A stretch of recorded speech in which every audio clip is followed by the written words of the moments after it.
Most people are making Brazil favourites for the World Cup, along with the host nation, Italy. Yep. Would that be your assessment?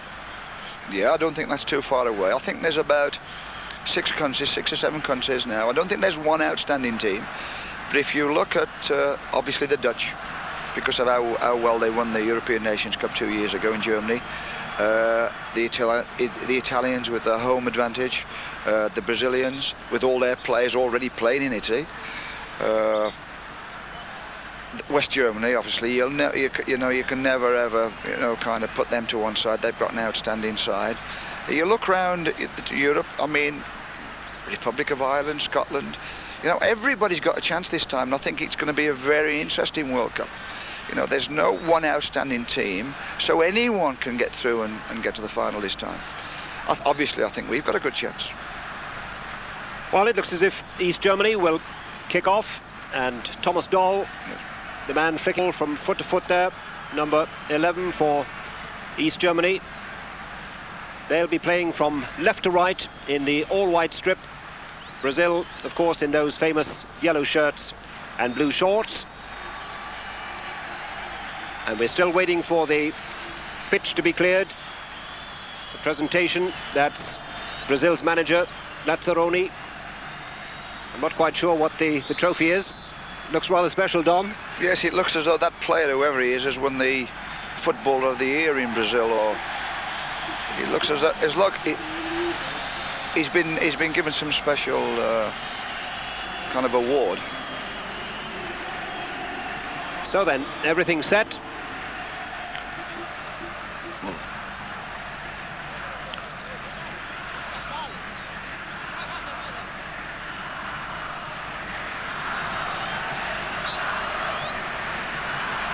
And we're now underway with East Germany playing from left to right.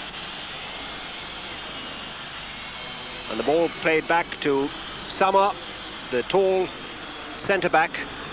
Plays it wide to the right. Sammer again. That's Lidner on the far side. East Germans keeping possession. They're not easy to beat, the East Germans, Ron. They're a disciplined group of players. They've got good technical skills, but they'll sit back and they'll soak up all the pressure. The Brazilians won't have it easy, I'll tell you that. Well, the first possession now for the Brazilians. Dunga, lovely ball with the outside of his foot.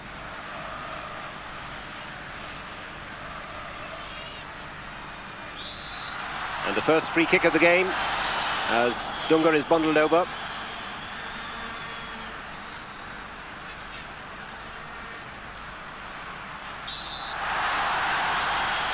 And another free kick.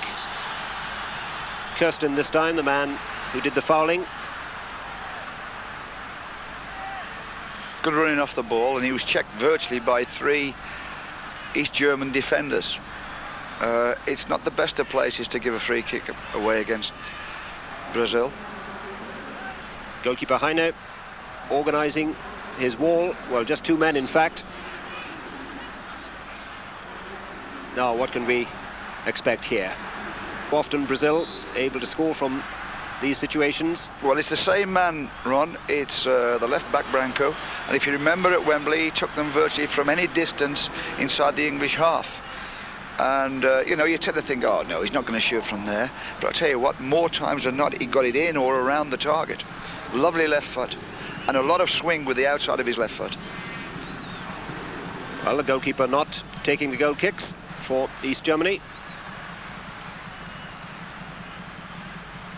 We still haven't given the final lineups from either side. But this is Kirsten for East Germany. Lidner on the left.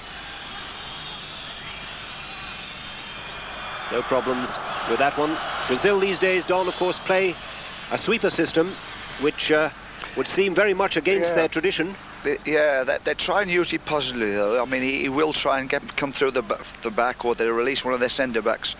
I am a little bit surprised that they play sweeper because I think the centre-backs are super players. Ricardo Gomes, who's at Benfica, and Mozer, who's at Marseille. They are, and they're big European type of centre-backs, you know. They are really built. They're 6'3", 6'4". I'm a bit surprised they have to play with a sweeper. Well, still Brazil in possession.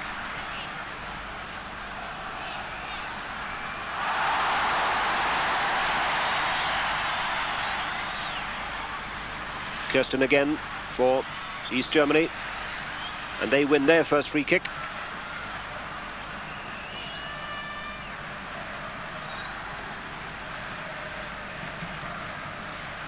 Lidner.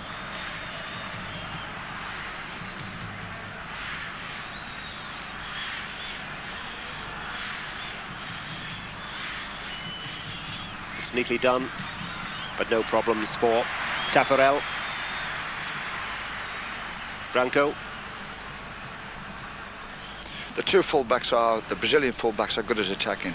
Jorginho and Branco. I mean, when they get the chance, they can fly down the line. And they can cross good balls as well.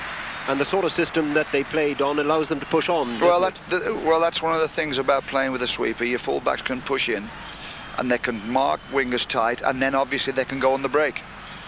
So it does help in that situation. Peschke plays it to Ernst, the most experienced player in the East German lineup with 55 caps. It's an easy one for Schuster.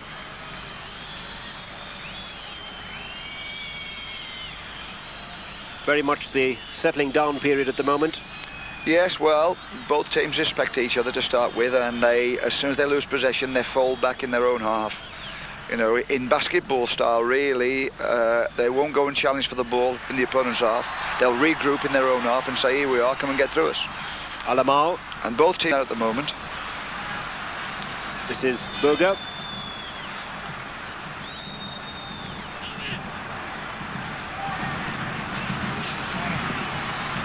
Ernst.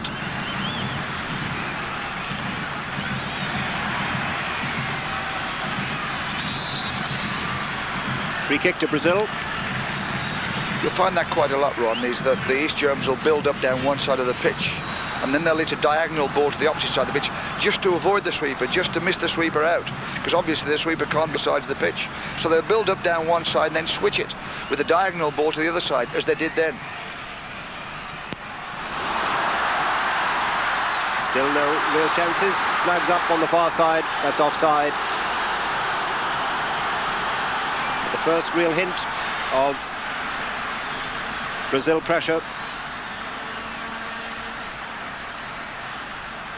Control is so good, Don, is it? Well, I was quite surprised he didn't play it first time into the runner. If he'd have played the ball on the volley time into the runner, he wouldn't have been offside. Normally the Brazilians would do that.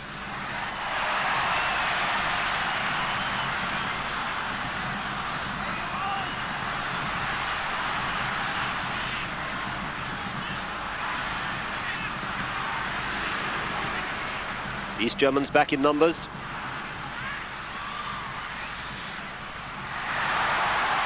Still haven't quite got it clear.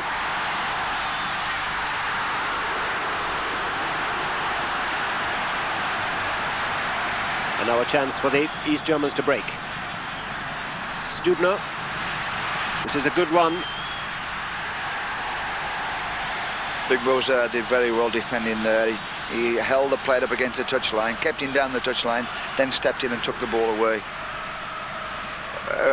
Mozer, Chrissy Waddle, you know, when with the England team, he's always talking about Mozer because obviously he plays with him at Marseille, and he said what a great player he is. Not only a good defence, super in the air with a lovely touch on the ball. Mozer, incidentally, played in the Flamengo side when he was back home in Brazil, which beat Liverpool 3-0 to win the World Club Cup in 1981. He's been round some time, now 29 years old, Mozer.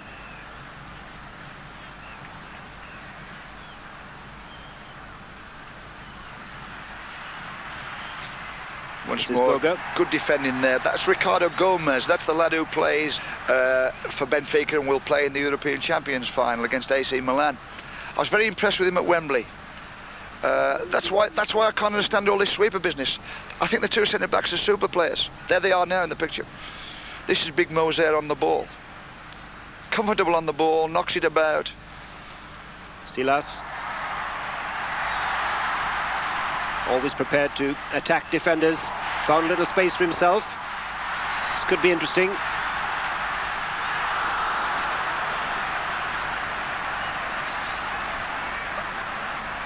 What they do in Brazil, in midfield there, the Brazilians, Ron, is that Dunga will hold. He'll be the anchor man. He'll be the playmaker. He'll be the fella who'll show for anybody on the ball can give it to Dunga.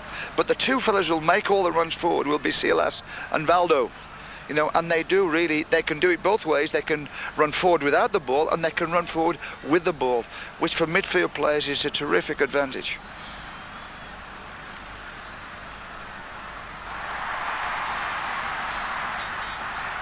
East Germany tending to give it away a little in midfield at the moment, just as they're starting to build attacks. And that's a corner, first corner of the game, with just about 8 minutes gone. Still no goals. But Brazil's first corner of the game. Branco will go across to take it. Should be an in-swinger run. He's gone over there with his left foot to bring it in on that near.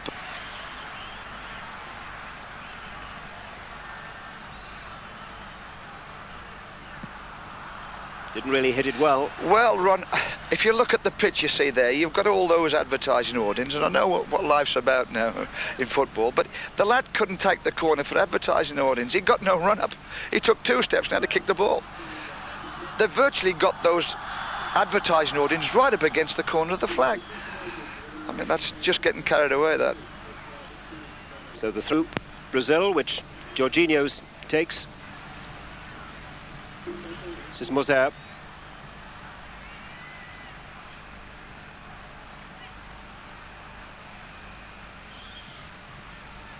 It's neatly done.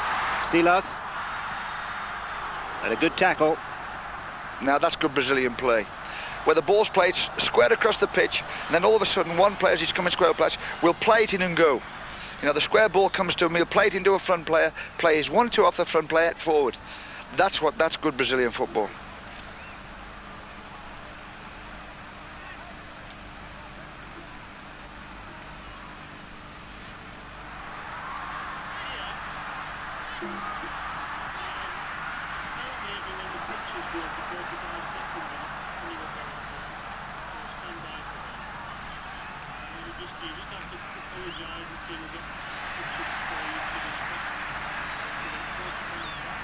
It's a free kick to East Germany.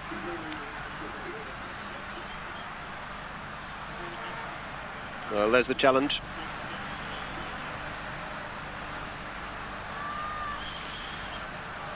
Well, as much as they're noted for very good, skillful football, the Brazilians, they're still ruthless enough that if there's a danger, they'll bring the player down. I mean, that defender there was last man, so he's going to take no prisoners. So he brought them down. So, you know, they are as professional as any European country.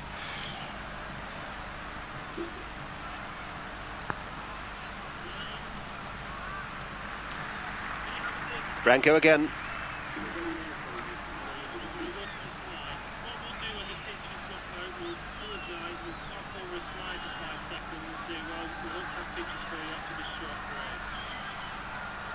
Alemão, always a little bit disappointing when he plays for Brazil. I love him when he plays for Naples. You know, he gets forward all the time and he's going to create and score goals. And yet when he plays for Brazil, doesn't seem to play as well. Well, he was Napoli's top scorer last season with 19 goals. He can get forward from midfield and he scores goals. Certainly has the capability of scoring, doesn't he? Free kick again to Brazil, which Branco takes. That's the situation after just over 11 minutes. Well, we seem to have lost our pictures from the Maracanã. Our apologies. We'll take a break in the meantime, and you can rejoin us shortly.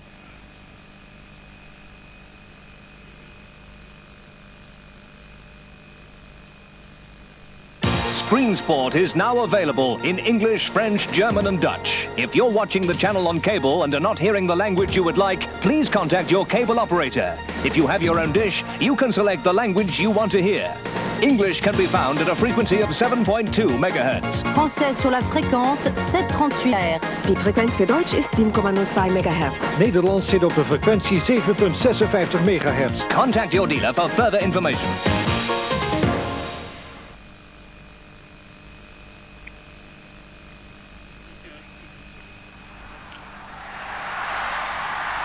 Well, I'm delighted to tell you that we've now got our pictures back from the Maracanã. Still no goals, still Brazil 0, East Germany 0. And not much in it so far. There's one or two signs though, Ron. I mean, the Brazilians, when they've got around that box, they are now getting their feel for the 1-2s around the edge of the box. They're playing it into people, making runs off the ball they've played in. There's little signs that they might give East Germany a few problems if the East Germans just go down on the edge of the box and expect to defend there. Chance now for East Germany to break down the right. This is Kirsten. Dahl, the man who got the penalty against Scotland last month in the 1-0 win at Hampden Park. And a chance now for Brazil to break. Jorginho.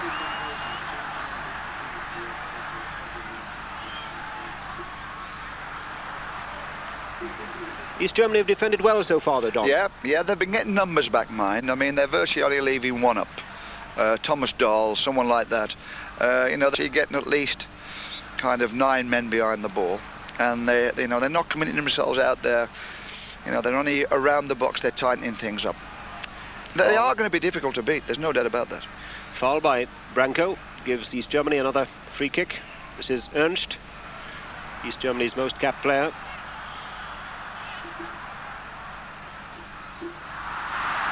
Didn't quite work. Always prepared to try things, though, aren't they? Yeah, they try it, but the crowd are very critical. It didn't come off that, so the crowd, they didn't boo it, but they were concerned that it didn't come off. Flags up for offside.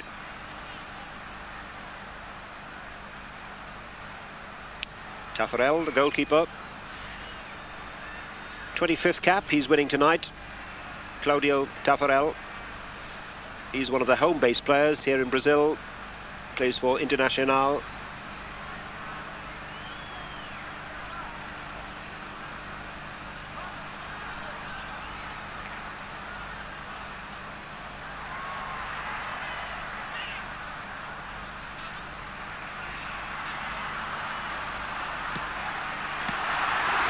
Branco special one. Branco again.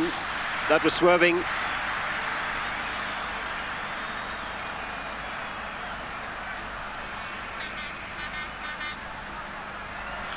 Really can crack him, Don. Yeah, well, that's what he'll do. He'll always push up into that kind of forward left half, inside left position, and Dunga knows he's around, and Dunga gets it from the right side, and then just plays him off square onto his knowing on his left side he's got Branco, and of course Branco will hit them.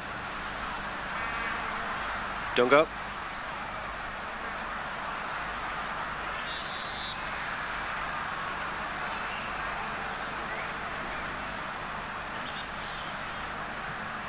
It can't be easy for the Europeans either in terms of this, you know, being in Italian football, living in Europe, all of a sudden going back to Brazil. We know it's the home country, but like they've been living in Europe all this season, you know, it's a little bit like us when we go down to Brazil. You know, and having to acclimatise quite quickly.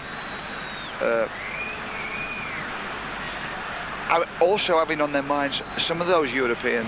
I mean, Dunga's going to be playing for Fiorentina in the UEFA Cup final. You know, there are lots of things on the Brazilian players' minds as well as this game. And 3 Benfica players return to Europe after this game, Don, and will meet up with the rest of the squad when they come to Europe. They have to play for Benfica against AC Milan in the Champions Cup. That's right. That's Aldair, Ricardo, Gomes and Valdo, yeah. and obviously it's an important game for them. Well, here's the incident which brought the injury to Silas.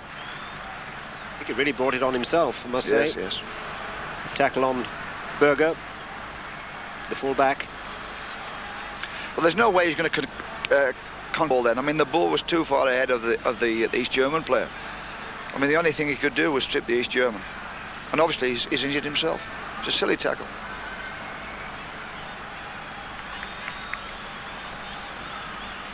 Easy one for Taffarel. Jorginho.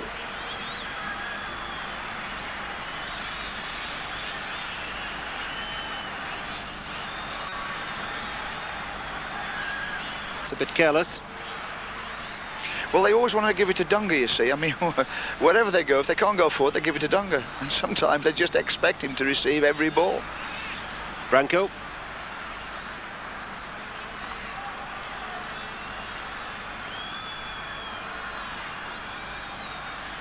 Mozer, Alemão.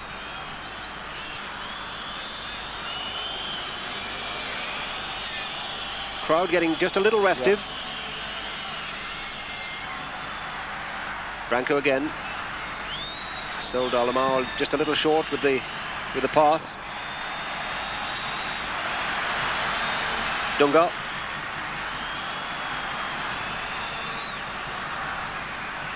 It's good running.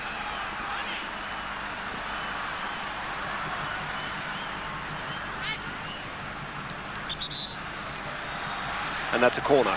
Well, the Brazilian crowd are no different to any crowd. They expect, the home crowd always expect their team to be in front after 10 minutes. And if they're not in front, they start to get a bit impatient. And obviously, every time there's a bad pass, or if the ball doesn't go forward early, they start moaning and groaning. You know, the Brazilian crowd's no different to a crowd, say, at Queen's Park Rangers or Highbury or Manchester United. So Branco with Brazil's second corner of the game. And again, the problem, though the near post header, again it's a second corner, but you can see Don's point about the run-up for the corner kicker. He's got no room there at all. He's literally got room for two strides, Don, I think. That's a better one. Well taken, though. Well, he's getting his distance now. That's 3 he's taken, and obviously he got 2 on the trot. So now he's getting the distance there, and he's getting the weight of the... You know, how much weight he's got to put on the ball to get it in there. A bit too long, really, that one, for a near post ball. Alemão, socks down round his ankles.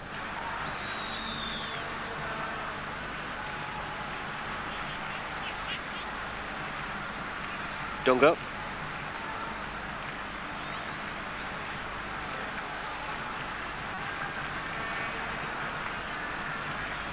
Jorginho.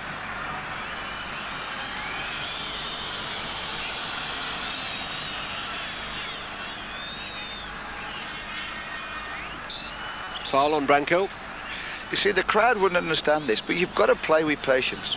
You know, the East Germans have got all their team now back in their own half. So, I mean, unless you're prepared to play it about and draw people out of position, you'll never get in there. It's the only way you're going to create space. Of course, of course. And you have to play perhaps squared a couple of times to pull somebody forward to get a little bit of space behind him. But the crowd, you know, they want them to press forward all the time. They want the ball to go forward. And the more you press forward, the more space is... And you can get caught on the break. Well, that's the situation with just over 20 minutes gone. We're just about halfway through the first half. And certainly Brazil have had most of the possession. This is Branco. Plays his football in Portugal for Porto. Alemão. Free kick goes to Brazil. Dunga. Beautiful pass.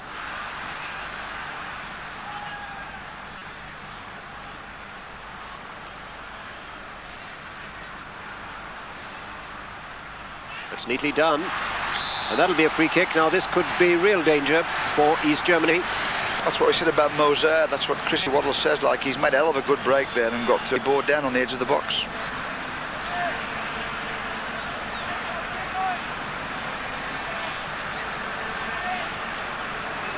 Very composed player, Don. Yes, yes. Good centre-back. So now then, what will they cook up here? This is very much within Branco's range.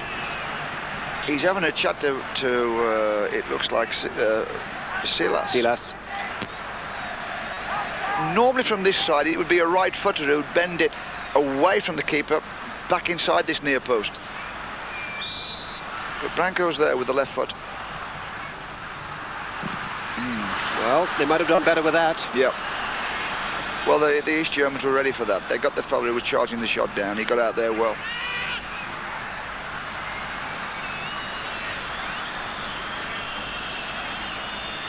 The East Germans, of course, failed to qualify for the finals in Italy. They were in a tough European qualifier group 3. The qualifiers from that group, eventually the Soviet Union and Austria. And since then, as Don was saying before the game started, they're now in a transition period where they're starting to rebuild.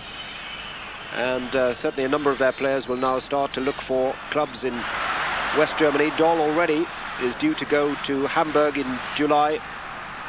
And a number of others too are going across the wall. Shoots that away. Well, they're all going out run to seek their fortune, and you can't blame them for that. And they've got a lot of good players, Don. Oh, they've got some good players. Oh, there's no doubt about that. Wherever they go, they'll enhance that country's football. Good disciplined players, the East Germans.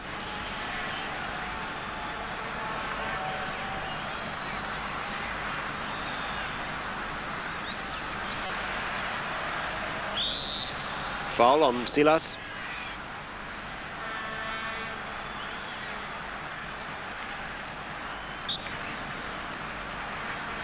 Jorginho will take the free kick.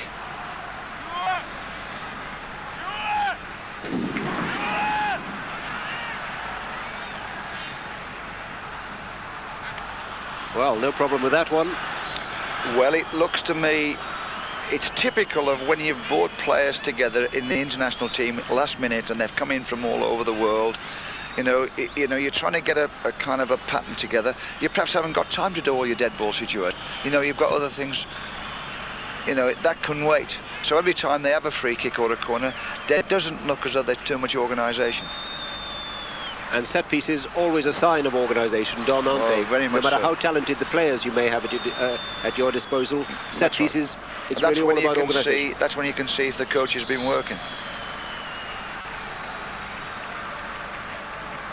Jorginho, the man fouled. Jorginho plays his football in Germany for Bayer Leverkusen. This is his 29th cap. He moved to West Germany last year, in fact, from Flamengo, his home club in Brazil.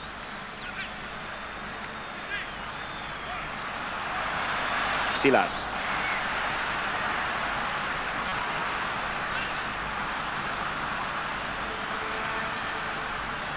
Branco beaten.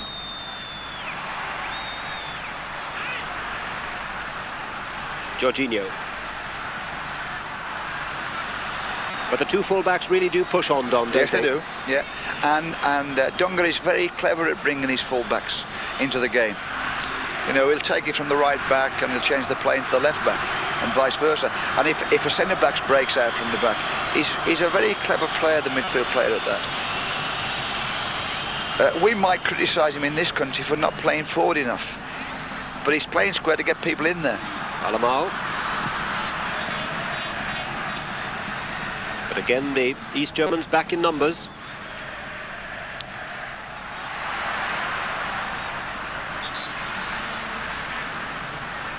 There's one or two heavy tackles going in now. Well, we say it's a friendly match, Don, but certainly is being played in a very competitive fashion. The East Germans are there for a battle. They want a result.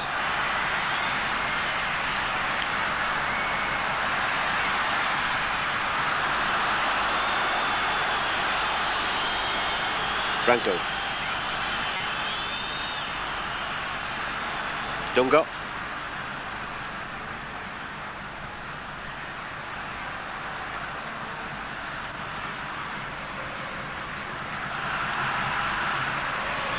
Mozer. Alemão.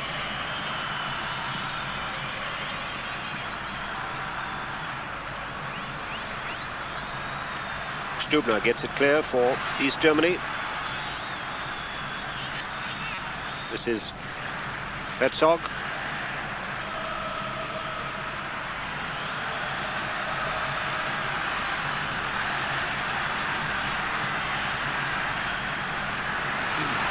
Well, it was worth a try, I suppose. It was certainly dipping. Yeah, well, it was a typical East German build-up. It was down this right-hand side.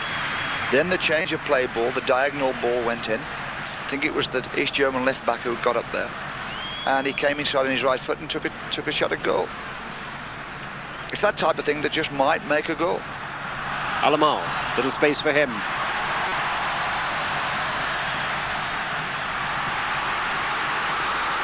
Chance for Brazil. Well, I think the goalie was just a little lucky there. Yes, he got away with that. His punch was, it was a poor decision on the punch. He punched it virtually onto the floor, right into the path of a Brazilian. Lucky to get away with that one.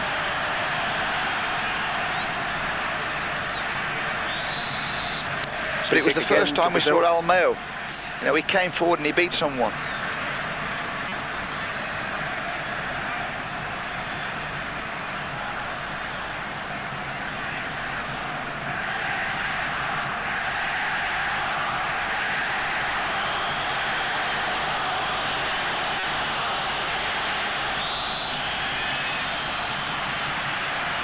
That's when the Brazilians look dangerous, when they're pushing balls into feet around the box. The midfield players pick it up round about midway in the East German half, and they're getting it into feet.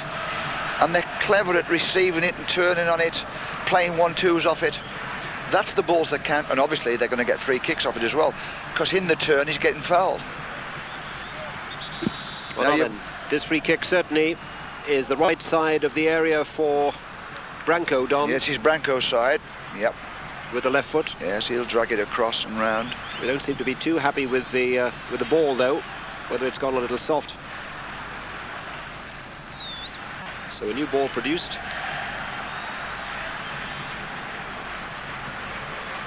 One, two, three, four, five, six.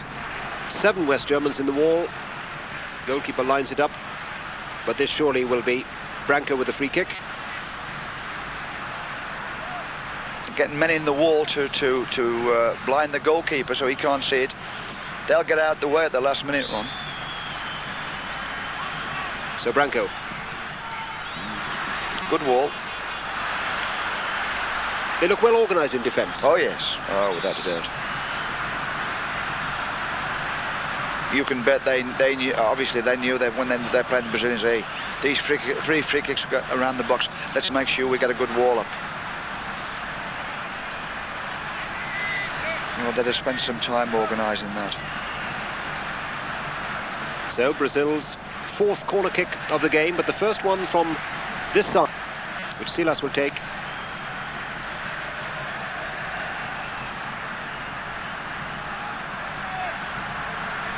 And it looks as if he got an injury to I think that's the player that the ball hit. Branco's shot hit. We just stun him for a while, but he's okay. Okay again, so the corner to Brazil.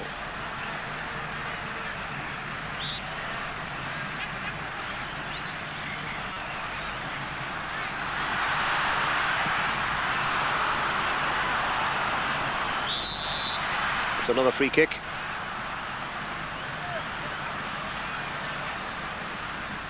That far post corner, the one that's knocked right to the far post, well, that one is for Mozer. Chrissy Waddler said he's absolutely brilliant in the air, given the right delivery. Just leaving 1 against 1 on the back post and just flight the ball in there. 9 times out of 10 he'll get it. Well, this looks like Alemão with this one. It's a little wider on the right, of course. That's a difficult one. You see him there? He absolutely climbed so high. He's virtually above the bar to head it down. And an intelligent header back across goal. Oh yes, yes. He realises when he was in the air he couldn't score. Dunga.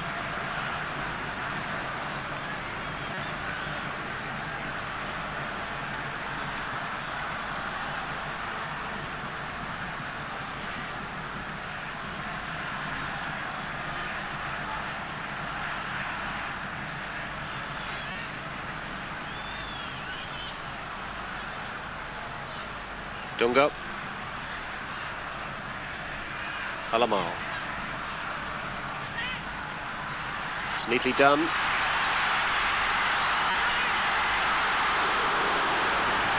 Played by Brazil. That's Brazilian football at its best.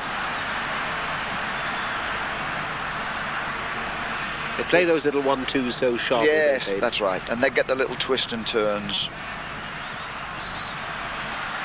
Mozer again.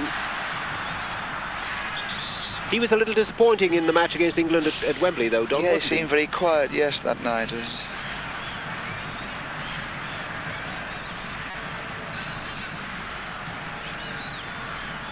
Silas. Alemão. Silas again. Alemão making the run on the outside.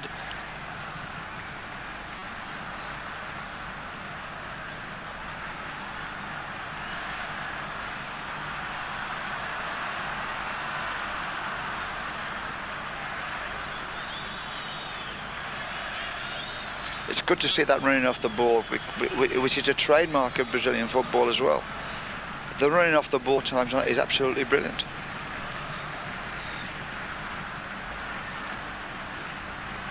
Well, Taffarel in the Brazilian goal hasn't really had a difficult save to make so far. Silas.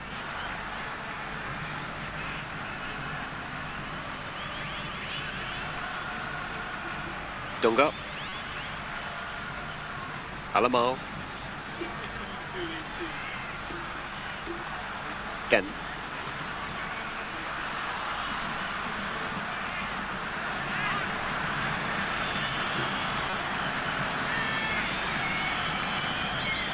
So just about 10 minutes left in this first half in the Maracanã. Still Brazil 0, East Germany 0.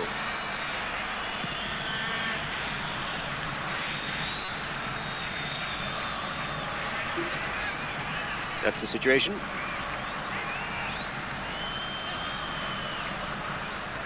Branco. Needs a goal run, doesn't it? It needs does something at the moment, to liven Don, it up. doesn't it? It's gone a little bit, You yes. keep saying A little bit flat. how promising Yep. Brazil look, and Yep. in flashes they certainly do. But the East Yep. Germans are largely content to defend, They're aren't they? containing them well, yes, they are. And the thing that would bring the game to life a little Yep. would be a goal. Here you go.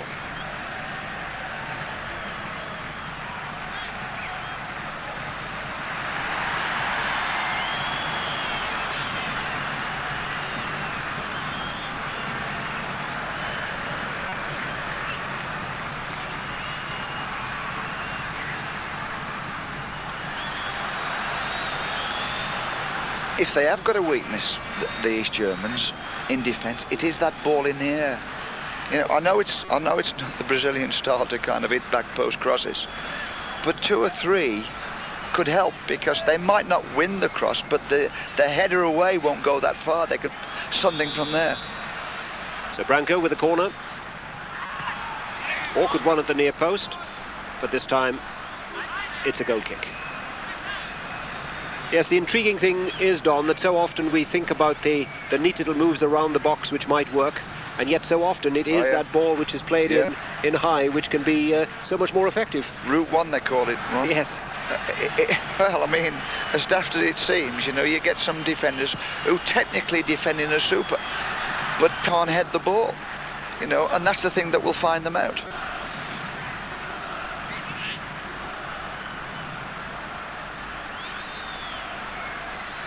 Now then, East Germany with a rare chance to attack.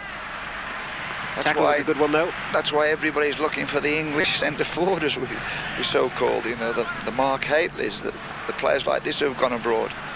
It's only because of that Route 1 ball, which is hard to defend against. So easy win there, first corner kick.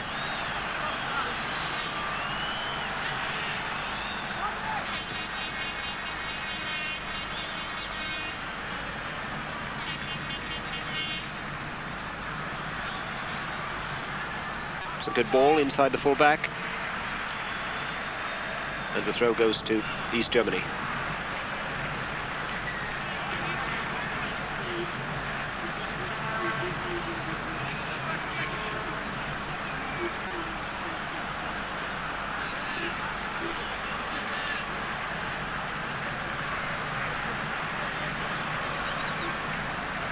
Long throw.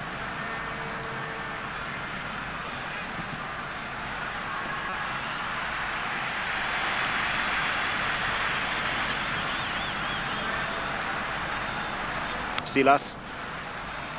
Dunga.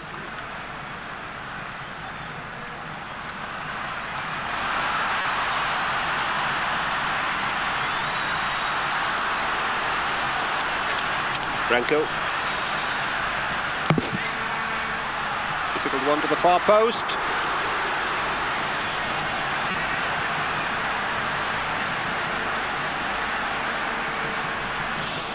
But there's a nice deep cross, the first one we've seen. They've won it easily on the back post.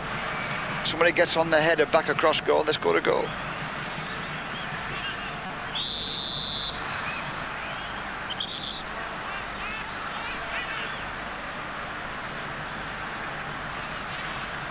You know, to test a defence out, you've got to have all the kind of avenues of attack.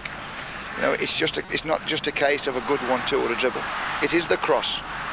You know, it's all different kinds of things that will find a defence out. Throw in to Brazil.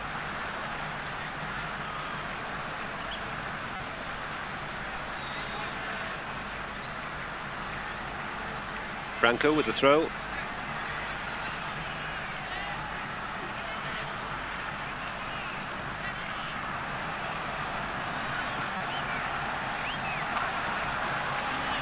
Aldair.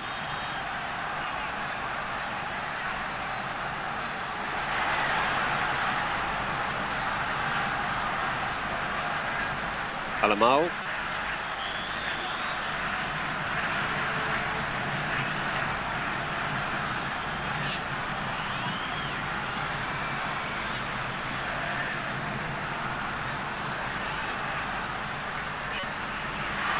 Good turn. Chance for Brazil. Good save. Now by Rotterdam. That was a bit of class. That was a lovely little 1-2 to start with. And then a run off the ball and a little flick.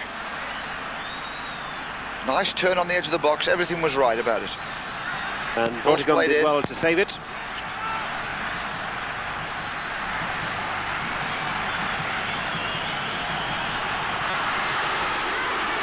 Just past the post, but they're starting to get their corner kicks right as well, Don. Yes, well, that's about, I would think they've had at least 8, Ron.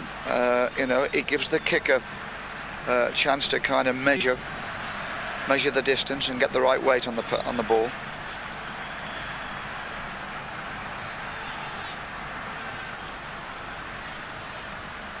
So just about 5 minutes to half-time.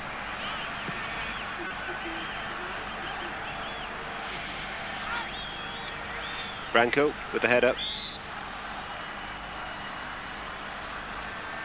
Foul by Ricardo.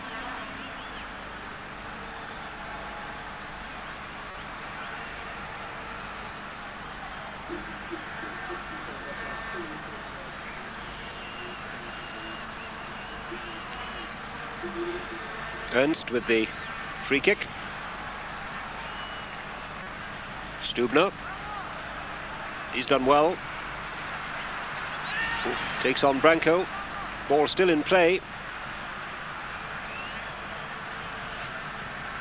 I thought that was a dodgy tackle, really. He tackled him from the back.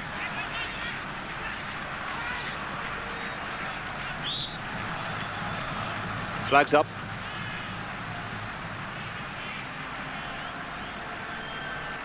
Referee Luis Carlos Felix. Dunga.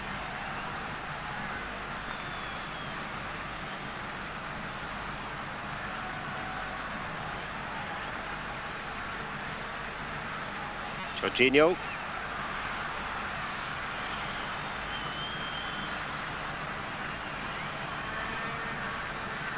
Steinman. Aldair.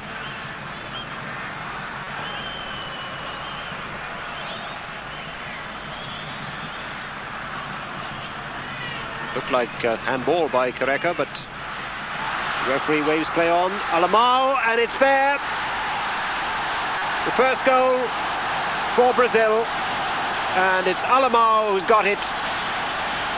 And in many respects, Don, a typical Brazil goal. Yeah, well, the ball's played in and he picks out the runner. Alemão made a hell of a good run off the ball. As he goes into feet there, he keeps his run going. Then he's pushed inside the defender. He wins it well on the end of it and slides it back to the goalkeeper. You know, that's it's good running off the ball, really, but it is that type of thing is noted about the Brazilians. And the strength as well to hold off the challenge of the defender. Yes, there. He had to win that one. He had to get his shoulder in first. And then the composure with the finish. Yeah, nice little, tucked it away well. And really just what we wanted in the game. That's right. Let's just hope now that the East Germans will take that as a kind of, well, if we're going to get something out of this, we go have to get forward, make it a little bit open, and go from there. And that's Alemão's 6th goal for his country in his 31st international. Brazil 1, East Germany 0. And will this now set the Brazilians alight? And it'll be interesting as well, Don, to see the effect this has Germans too. Yes, yeah. Well, we're coming up to half-time. You know, it gives the coach kind of chance to rearrange things and look at the game in a different light.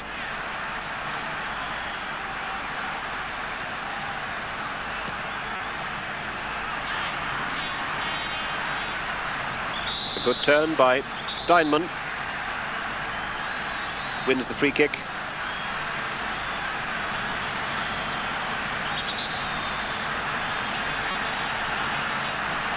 Ernst.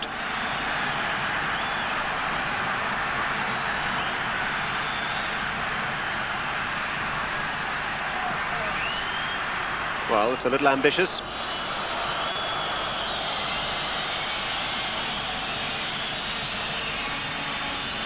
But the score just about a fair reflection on the plays. I think so, yes. Obviously, I mean, Brazil have taken the ball to the East Germans all the time, and they've had to be patient, try and, you know, knock it around a little bit, then play a few into feet, and they've got their just rewards at the end.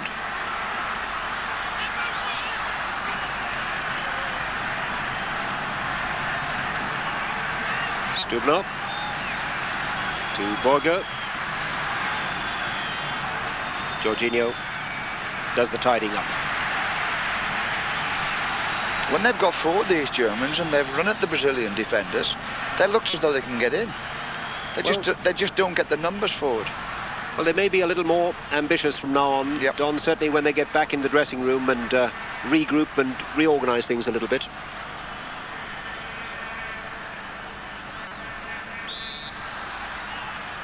Branco, who's found himself wide on the right, wins the free kick. I think Alemão will be glad of the rest at half-time. He has run himself hard for the Italian team. He's worked hard. He deserves that goal in many ways. His running off the ball has been superb. He's played ahead of midfield. He's supported the front players all the time. And that's the last action of the first half. So then, Brazil with a goal by Alemão just before half-time.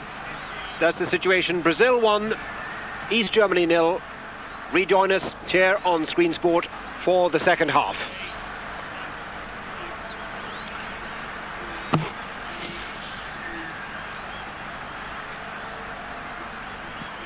This is not right, this. Nowhere near it.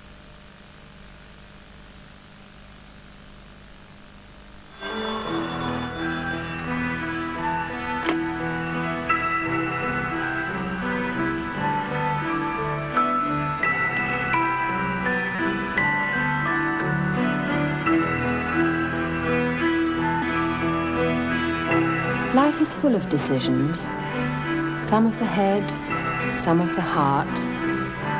Take your next car. Will it have a catalytic converter that removes 95% of toxic pollutants? Will it be clean yet lose nothing in performance? Will it have all this at no extra cost? In short, will it be one of the new generation of Audis? Vorsprung durch Technik, as both your head and your heart would say.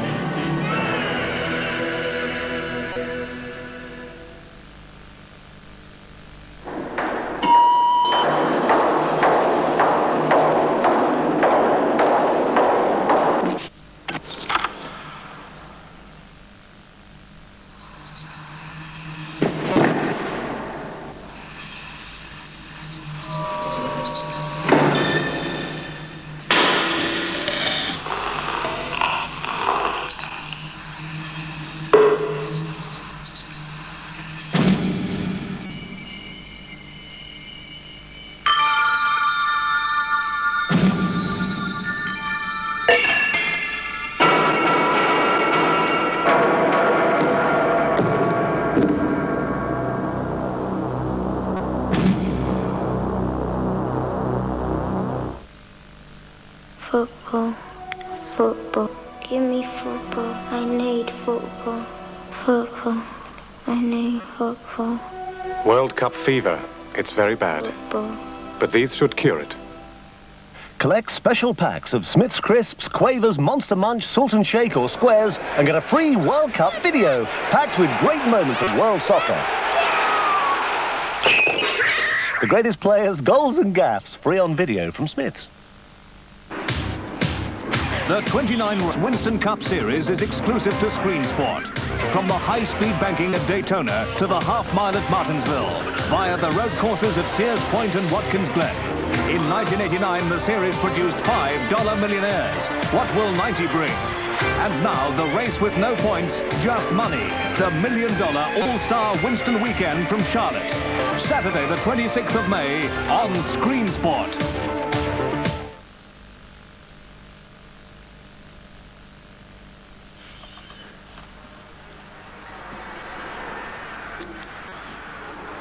So welcome back to the Maracanã Stadium in Rio de Janeiro.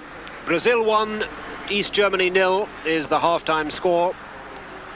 And just about right so far, with Brazil certainly having the best of things so far. The East Germans largely have been content to defend with occasional breaks, especially down the right-hand side.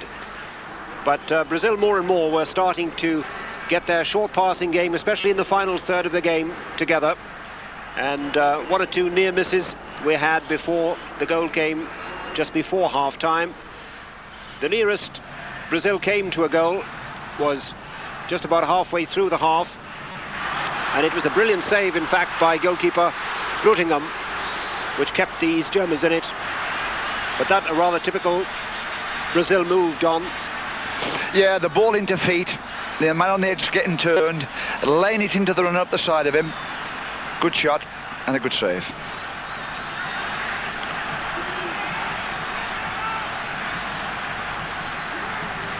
Goalkeeper did really well. And then, just before half-time, came the goal which broke the deadlock. Alemão involved in it a couple of times.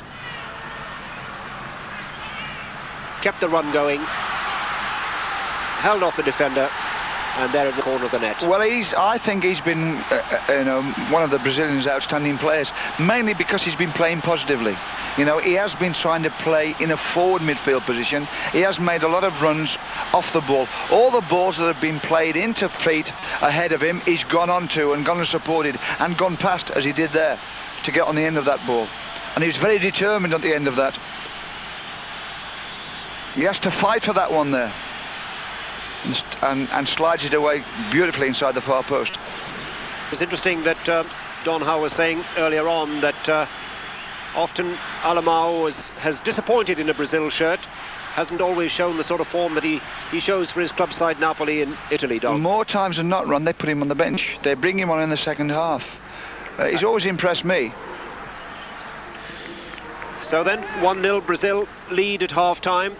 The teams will be out fairly soon, so you can rejoin us after another break.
G'day. Good morning, sir. How's the hiking? Where's your Snickers? I'm sure it does, sir. They look most uncomfortable. In the spirit of international understanding, Marathon has changed its name to Snickers. It's still packed with peanuts and still covered with the smoothest milk chocolate, but now, for Marathon, say Snickers. Ruth, do you know they ain't got no Snickers? You have it, mate, and I'll play it. Snickers. All that's changed the name. Sleepy to Olajuwon, right at the buzzer. Quantel present the complete NBA on video. Your team, your superstar, week after week in action. The Los Angeles Lakers, the Chicago Bulls, the Boston Celtics, any team you want. Plus the NBA Thriller of the Week, complete and uncut, all on one giant 3-hour tape. Original commentary, original excitement. In the mail only days after the action in the US. Order 6 weeks and get the 1990 All-Star Game, plus the Ghetto Slam Dunking Championship, free as a bonus. After 12 weeks, you will also get the NBA Guide. 550 pages packed with NBA history, stats, records, pictures, and NBA rules. Weekly tapes are only £6.99 plus £1 postage. Order as many as you like, cancel any time. To watch your favourite team in the NBA, Major League Baseball, or college football anywhere in the world, call the Worldwide Sports Hotline today. In Dusseldorf, 494601. Chantilly, Longchamp, Valenciennes, Saint-Cloud. Words that mean just one thing. Hippodrome. A thoroughbred. Every month on Screen Sport.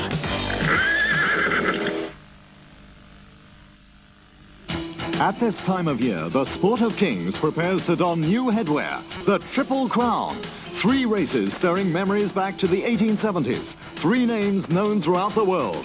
Pimlico, Maryland hosts the Preakness Stakes, and Screen Sport will be there live from paddock to podium, watching out for the triple winner and that mega bonus. The Preakness Stakes, Saturday night at 10 on Screen Sport.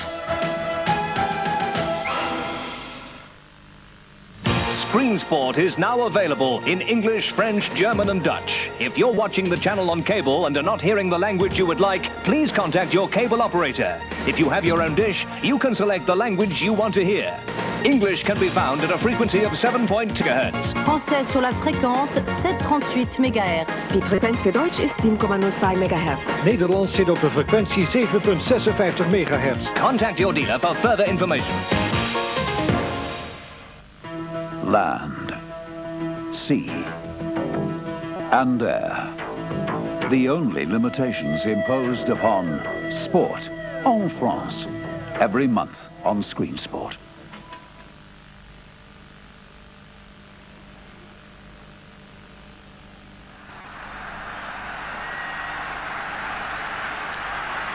So we still await the arrival of the 2 teams for the second half.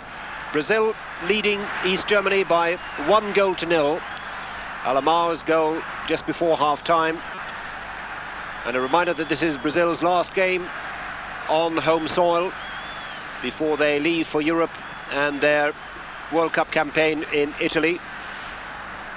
Are they likely to make 1 or 2 changes in the set, do you think, Don? I don't know, Ron.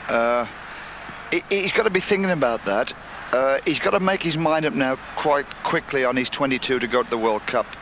He's got a few injured players. He's got Romario, the PSV centre forward. Will his broken leg be ready for the World Cup or not? He's got Bebeto now, who is kind of still injured. He has definitely got to, make his mind up on 1 or 2 positions. These kind of games, sometimes you think, well, come on, you can give a little bit more, but the idea of the thing is just to bring the players together, let them work together. Obviously the crowd want to see a hell of a good game and they want to see plenty of goals, but that will come in. He's trying to get the timing right. When he gets to the World Cup, he wants these players to be at their best. He doesn't want them to be at their best at this moment. It's too early. They'll be over the top. Well, I think we can look at the goal which separates the 2 sides at the moment. It came just before half-time. And it was very neatly set up. A hint of handball by Careca. But Alemão, who does so well, first of all with the initial run, then his strength holding off the defender, and the composure with the finish. was a high-quality goal. Well, now, what about the East Germans? They've been relatively unambitious in the first half, haven't they? They've been content to defend, and they've defended very well, to be fair to them. What will their approach now be in the second half, do you reckon? Yes, they are. Well, obviously, we hope that they say, or the coach says, now, come on, all right, you know, we came here just to keep things tight and perhaps get a result. Now we won behind. Come on, let's see if we can get an equaliser and go from there. We hope he's saying that to them. There's no reason why he shouldn't, because they haven't got anything to lose. They've got everything to gain. You know, they're there for it. They're there to give the players experience for 2 years' time. The coach should be very positive about it. So then, we're just about to get underway in the second half. And so far we haven't spotted any changes on either side. The usual problem, of course, we now have to clear away all the photographers. The usual interviews going on in the dugouts. I don't really imagine Bobby Robson would allow that, Tom. No, I don't think so. Well, we'd allow it in England, would we? I mean, we just don't do these things, you know. We do it right, you know. We get the players on the pitch. They're the important thing. The referee gets out, gets all of it, and we get on with the game. Brazil, of course, in the World Cup in Italy will play in the same group as Scotland, Sweden and Costa Rica, and you would expect them to certainly qualify for the second stage from there, Don, wouldn't you? Yes, of course. Yeah. So then, we're ready to get underway, and it will be Brazil to kick off in this second half. The referee, Luís Carlos Silas, and Careca, along with Valdo, will get us underway. 1-0 Brazil lead, and at last the pitch is clear. That's the Brazilian reserve goalkeeper, Acasio. We're underway. So a 1-0 lead Brazil carry into this second half. Mozer. Branco. Dunga.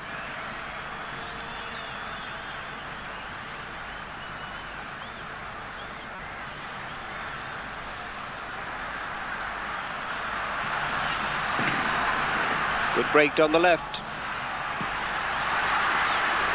Well, couldn't really get any great purchase on the shot, Valdo. And it was a comfortable save for Bruggenham in the East German goal. Well, they got plenty in the box there. Run for the cross to get into. Alemão for Brazil.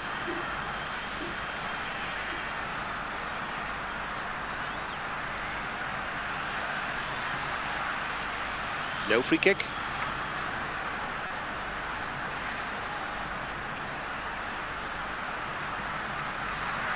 That's a great tackle.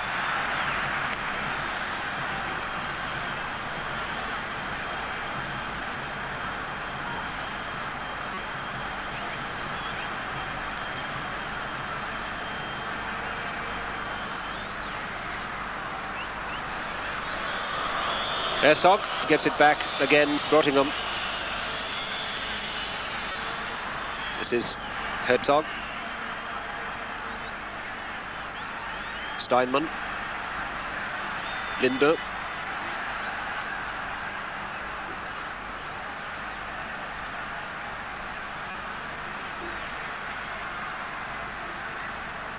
Berger.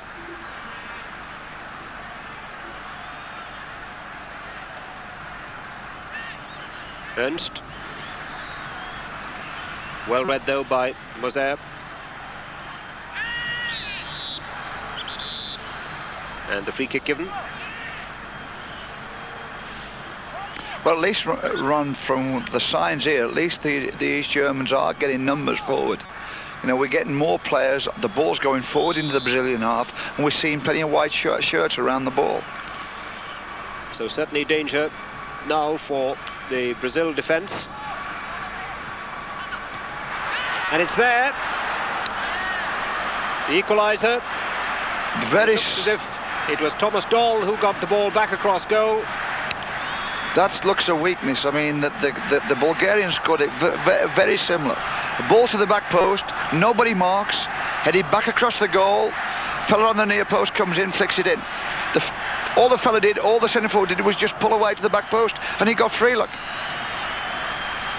And all it is, who's goal for East Germany, so an equaliser. A very similar situation to last week, where Bulgaria got an equaliser after Brazil had taken the lead early on. So 1-1, and we're just 4 minutes into the second half.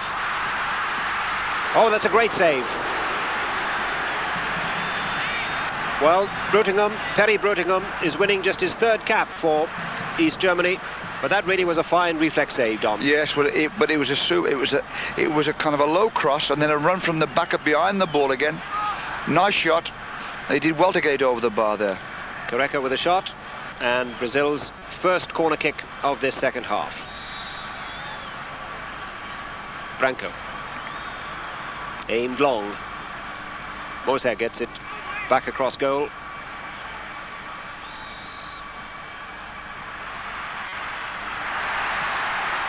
That'll be a corner on the other side.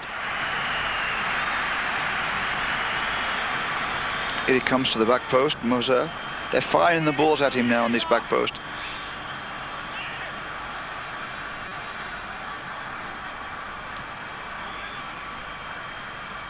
Alemão.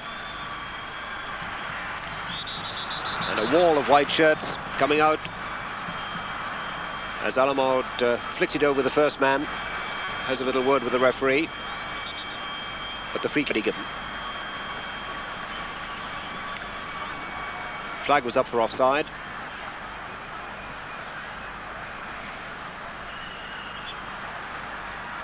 Jorginho with a foul.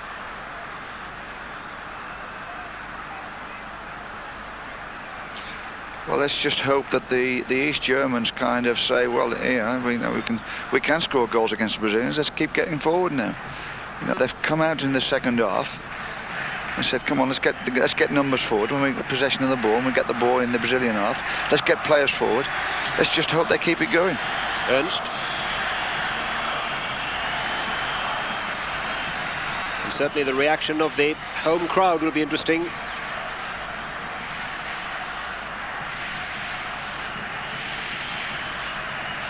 That's the situation after 6 minutes of the second half.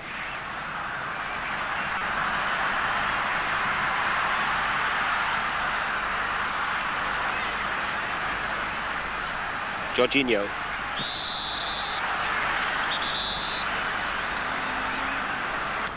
Pulled down by Pesce.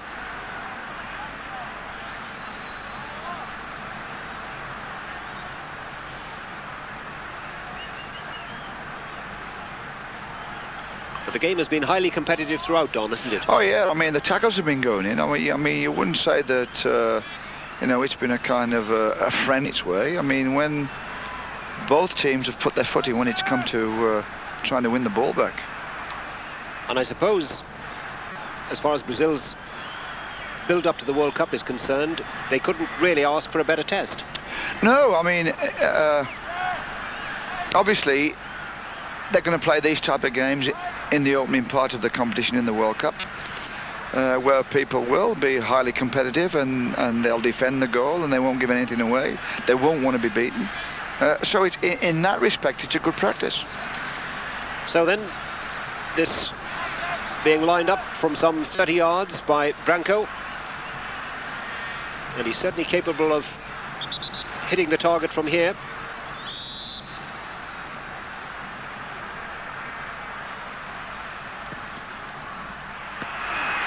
But I think there was a slight deflection on that one, and again the goalkeeper has done well. Well, let's plan that deflection run. Is a lot of Brazilian players run across the face of the goal, across the wall, and obviously defenders follow them. So it can either moving forward or it can either do a moving defender, and he'll get a deflection like that. So yet another corner to Brazil, their 9th of the game so far. Dunga. Branco making the run on the outside. Back infield to Dunga, though. Charged down by Boga. But the throw goes to Brazil.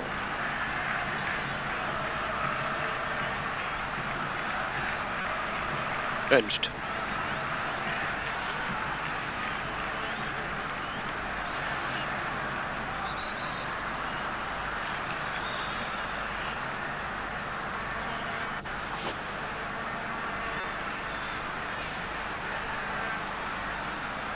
Dunga.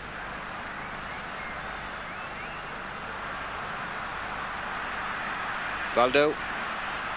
Chance, and it's just wide. Well, that was the best Brazilian chance of the second half, and it's Careca who's put it just wide. But that was a good chance, Don. Ron, you would have put money on that lad would score. I mean, he's knocked so many of those in for Napoli this season. There's a lovely little cross at the back of the defence, bent round the back of the defence. You would have put money on it if he scored there. In fact, it was more difficult to kind of knock it wide because he's virtually sent a goal. It's one of the most dangerous balls in football. Oh yes, the bending ball around the back of the defence, yeah. Super cross. Dunga again. Really has controlled midfield. The crowd react to those things. They react to those little individual skills. In the heart of a game, now obviously they want Brazil to win and they want them to score goals, but if a player shows them that little bit of touch of class, and it seems to bring the crowd alive.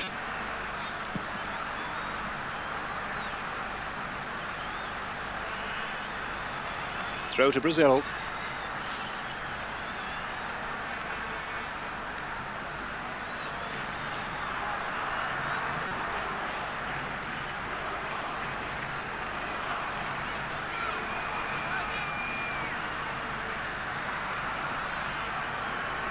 But again, the East German defence very well organised. Given away.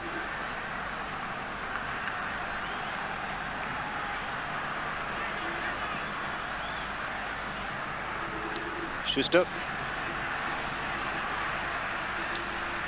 tries to do a little too much. I think the whistle had already gone.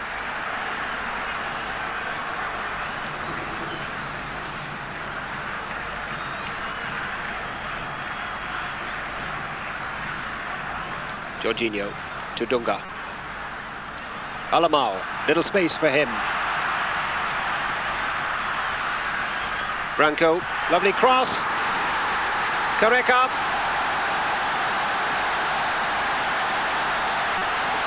And it's 2-1 to Brazil. And that really was a high-quality move. Yeah, started in midfield. Don. Well, it was a super pass. Once more, Alemão was concerned with it. He started it. And the cross was a replica of the last one he missed. You know, just out wide there, little bend round the back of the defender. Come and met it, knocks it into inside the near post. Watch him bend it round the defender here. Very similar to the earlier move. Exactly the same. But this one he hit the target with. And Brazil go back in front. 2-1 they now lead. 12 minutes into the second half.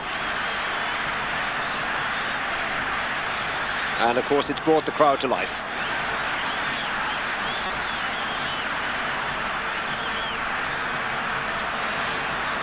One question I should ask you, Don. You saw the Brazilians at Wembley. On the evidence of what you've seen so far, have you learned anything new about them? Obviously, no. They're not. I mean, we know the strengths of people like Careca. We're all waiting to see whether it's going to be Bebeto or Müller, or if Romario is going to be fit. Another chance for Brazil, and that one wasted. But in general, I think we know the strengths. You know, they've got these two big centre-backs who, if you run at them, you can go by them if you really run at them.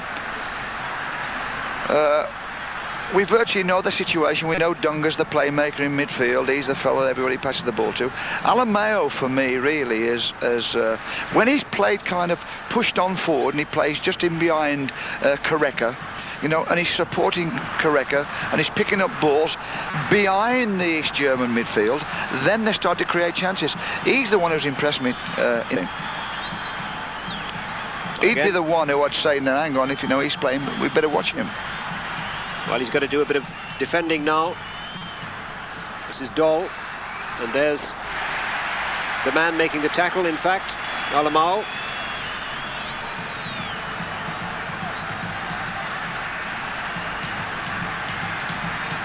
Really has got through an enormous amount of work in this game, as well as getting the first goal for Brazil. Ernst with the throw-in for East Germany.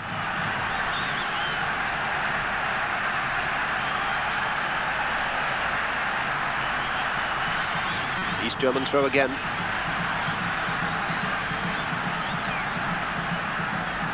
Doll.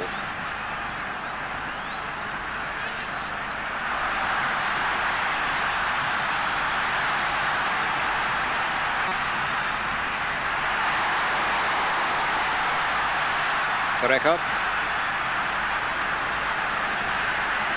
Brazil starting to turn it on a little. Dunga, chance for Dunga, it's there. He was a little bit lucky to get the rebound off the defender there, but give him credit for it. He attacked the box, he went in trying to play 1-2s. Just got the rebound off the defender, then cracked it home. Well, the man from Fiorentina, Dunga, who's had an outstanding game, setting up so many things, breaks through himself this time, and it's a great finish, Don. Yes, it was a good shot at the end of it. It's really got the crowd going, this one.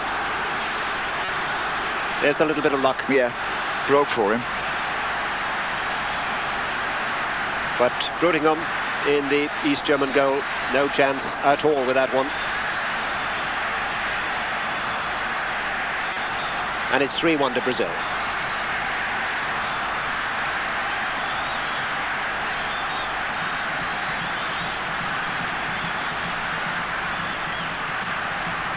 And suddenly the game has taken on a totally different aspect.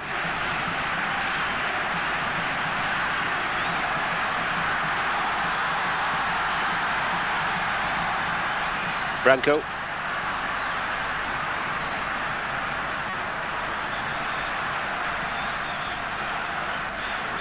"15 minutes into the second half, and Brazil lead 3-1.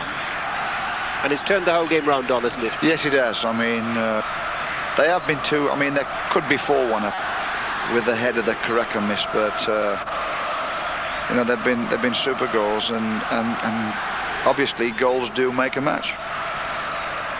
Well, as we were debating earlier on, I think manager Lazzaroni is now going to make several substitutions. Müller comes off, and he's now obviously got to have a look at one or two other squad players. Yes, of course. This is what he's waiting for. This is what he's hoping for. I mean, if the game had stayed, say, 1 each or no goals, he'd have been perhaps sitting with his best players, thinking, well, I don't want to be beaten, at least in this game. But now he's 3-1 ahead. He can give one or two of the squad players who he's got to pick in his 22 and say, well, get out there, lads, and show us what you can do.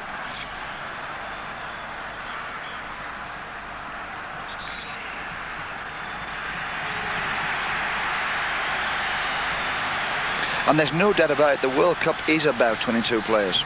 You know, it is the ability of a manager of a World Cup team to pick a nice balanced 22, so that if he doesn't come up in the first game, he knows exactly where to turn to for the second game. Bobby Robson did the same out in Mexico. You know, he had a few problems with Brian Robson, then he had a few problems with Ray Wilkins getting sent off, but he was in a position to put in people like Peter Reid, who went on and knitted into the team straight away, and we did quite well in Mexico in the World Cup because of that. It's about a manager picking a team, it's about a manager picking 22 players who he can call upon at any time. Well, they're certainly buzzing at the moment, and these Germans suddenly are under real pressure. Alemão, good tackle on him that time.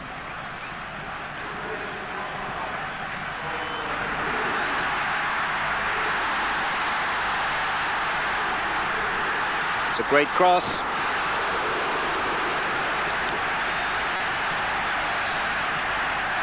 That was a nice move and a lovely cross to the back post to Careca, who pulled right to the back post.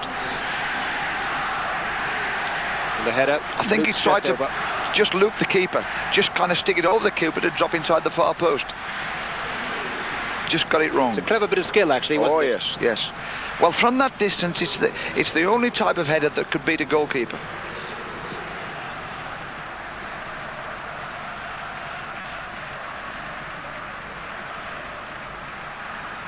Dunga.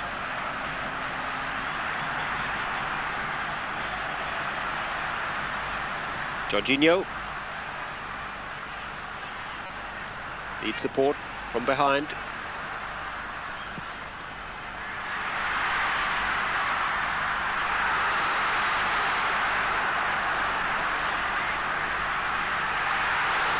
Almost worked. Careca with the little return ball for Mozer. But it's all Brazil at the moment. Alemão.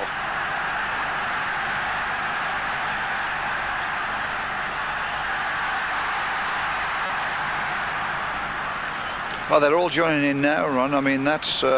first it was Mozer who tried to play a 1-2 on the edge of the box. And then Ricardo Gomes who tried to get through at the end. It'll be a corner. So the sub-auto defence by the East Germans. But they're under a lot of pressure now. And you can almost see the confidence rising in the Brazil side, Don. Yeah. That's right. Well, obviously they've got the crowd going. The crowd are behind them. They're in front. The confidence is starting to get a lot better.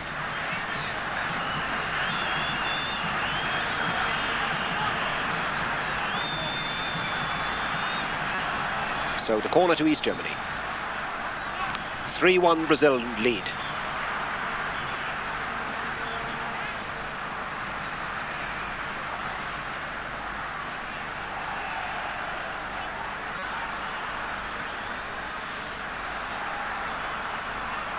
Ernst. Stubner.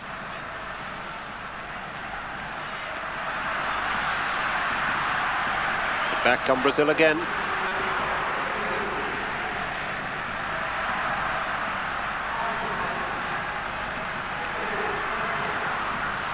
No one at the far post.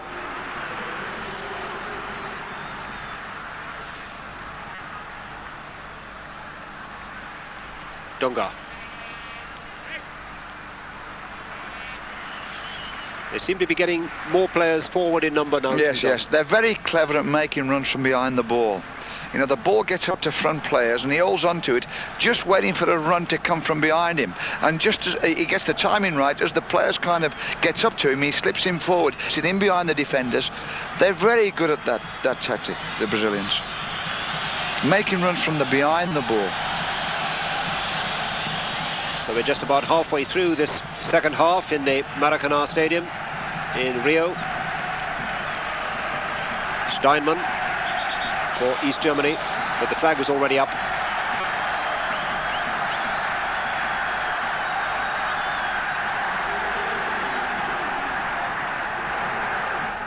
Alemão.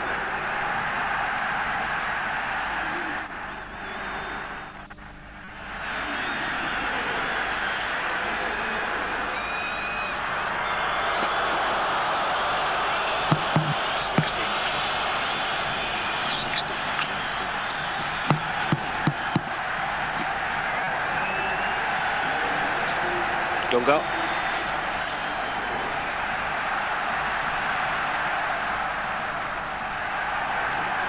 Well played by Boga. Back on Brazil.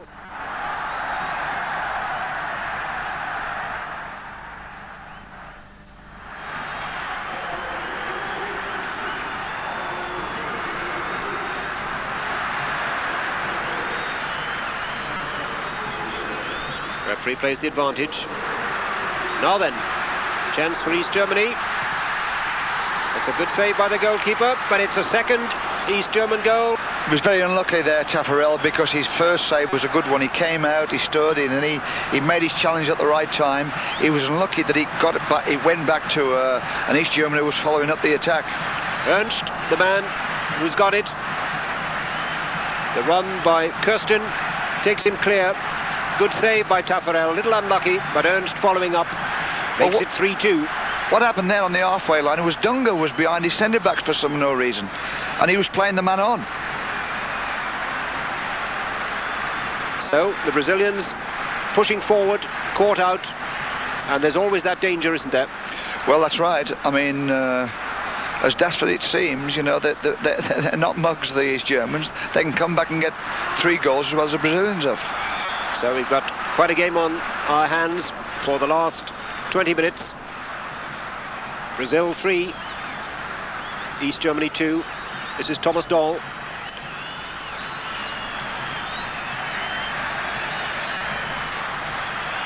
Bebeto.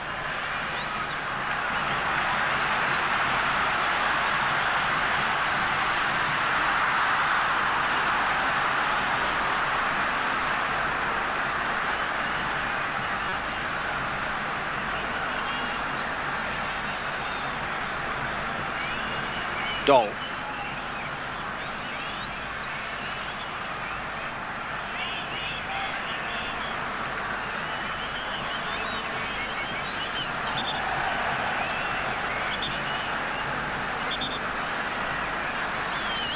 I think the player's confused as to whether or not it was a free kick for handball or a throw-in. I think the free kick given. And it's Ernst, the goal scorer, who'll take it.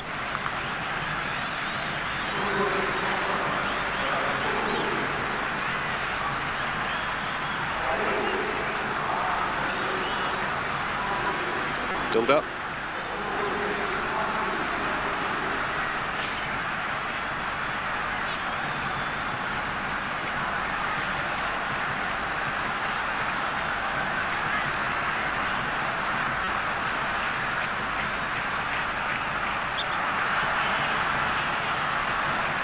Well, yet another free kick in a dangerous position for Brazil. They gain so many free kicks that way. They just played in defeat. The man on the edge of the box gets all the ball, tries to turn. The defender makes the lunge. Over goes the forward. They've got another free kick on the edge of the box. And obviously, if you keep doing this against the Brazilians, one's going to go in the net. Well, another chance for Branco maybe. Or are we going to have another substitution? Looks as if we very well could. Mozer also lining up the free kick. Won't be Branco this time, I don't think. That's the score, with 26 minutes gone in the second half. Well, it dipped, but not enough. No, not early enough, no. I mean, it was too high over the wall. Ron, you know, if you score off a free kick, the ball virtually has got to go 3 inches over the wall for it to get down in time. It's interesting though, Don, the Brazilians have always been prepared to take the free kicks from 25, 30 yards, have a crack at goal, and there's no real criticism if they miss, as they did on that occasion. And it's really only recently in England, for example, that a player like John Barnes has almost been given the freedom to do that sort of thing. Yeah, we've got players now who have got the confidence to knock it over the wall and not be afraid to fail. That's the most important thing. You know, sometimes players, they have a go and it goes high, wide and handsome. Crowds start to moan, so the player loses his confidence to try it again. The Brazilians don't worry about that, like you said. Jorginho, that's an awkward cross, and again the goalkeeper struggling a little. He did well, in fact, to finally just get his fingertips to it, to flick it away. But some of those crosses which are curled in behind the defenders are proving troublesome, Don. Yeah, well, they bend it round the defender who comes out to block it. They bend it round him, and then obviously, you know, they're pulling back away from the keeper. They're coming out towards the edge of the 6-yard box, and that took a deflection as well. He did well to get his hands to it, Brodigan. Herzog. And Perry Brettingham certainly has done very well in goal. He's conceded 3, but really had no chance with any of them, and he's made 1 or 2 very good saves as well.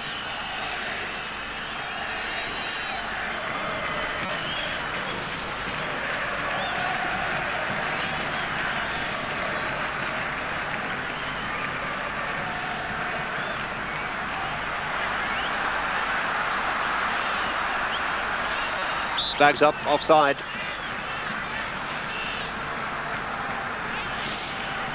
I always think that's another thing about the Brazilians, is if your midfield players can make runs. You know, you get people like Dunga, who's a very skillful player, but really his running ability is very poor. You know, he can't run. You know, you tend to think, well, Dunga, you know, whoever's around Dunga, if you make a run, he'll never be able to stay.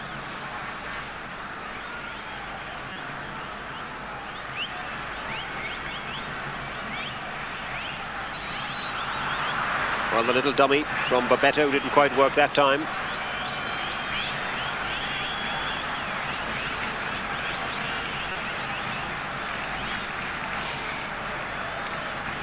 Just over 15 minutes left for play. Brazil 3, East Germany 2.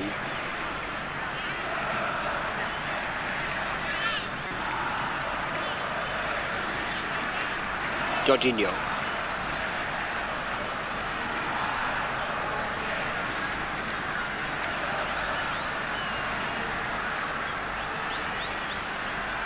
Dunga.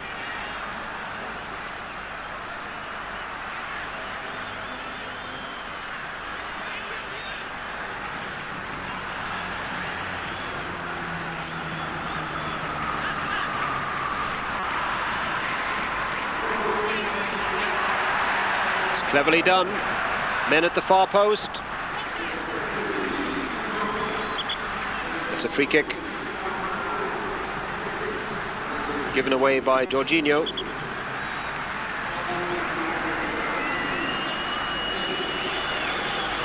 I was just trying to think what the manager of Brazil, Lazzaroni, will be thinking, Ron.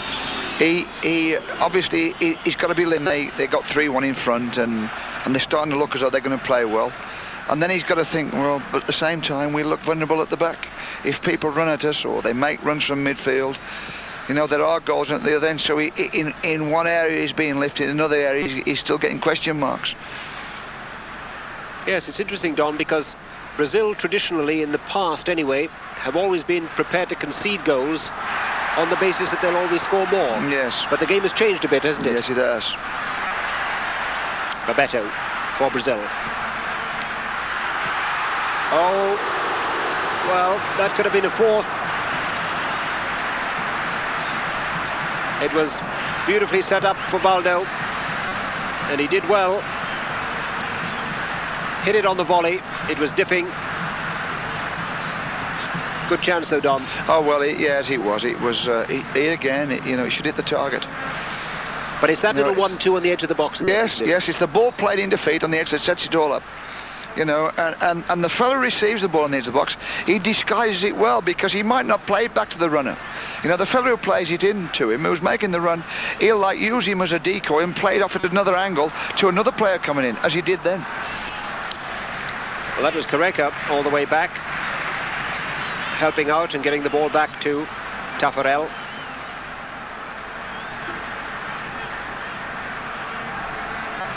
Jorginho. I would say, if you look at the world in terms of front players, in terms of being able to do that on the edge of the box, Careca and Romario, and whether Romario will be fit for the World Cup, I don't know, are the best two. You know, if you get enough balls into their feet around that box, they will create something either for someone else or for themselves. Yes, Romario out of the game at the moment with a broken leg. The man from PSV Eindhoven. They're still hoping that he'll be fit enough to join the squad, Don. Yes, that's right. I was over in Holland at PSV a couple of weeks ago, and they were telling me that he's got two Brazilian physios staying in Holland with him to try and get him fit. Whether the Brazilian physios are better than the Dutch physios, I don't know. I would think it's a psychological thing, really. But also an indication of how important they feel he is to the Oh centre. yes, I mean, for all I know, he could have those physios could have been sent over from the Brazilian Federation, Football Federation. So just over 10 minutes to go, as East Germany 2 now decide on 1 or 2 substitutions.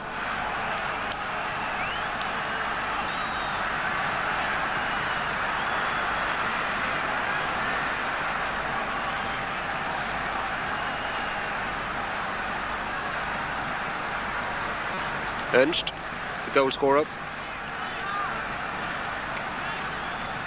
That's offside.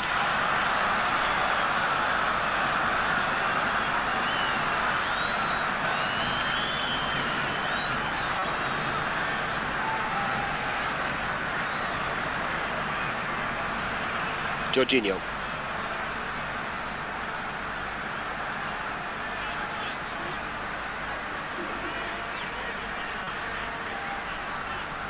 Mozer.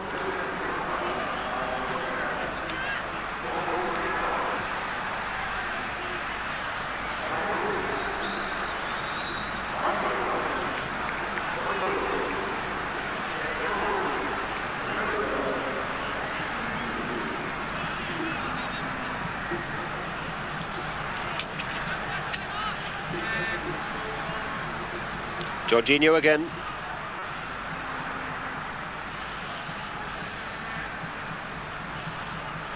Still makes the run forward. But the goal kick goes to East Germany. So we're inside the last 10 minutes.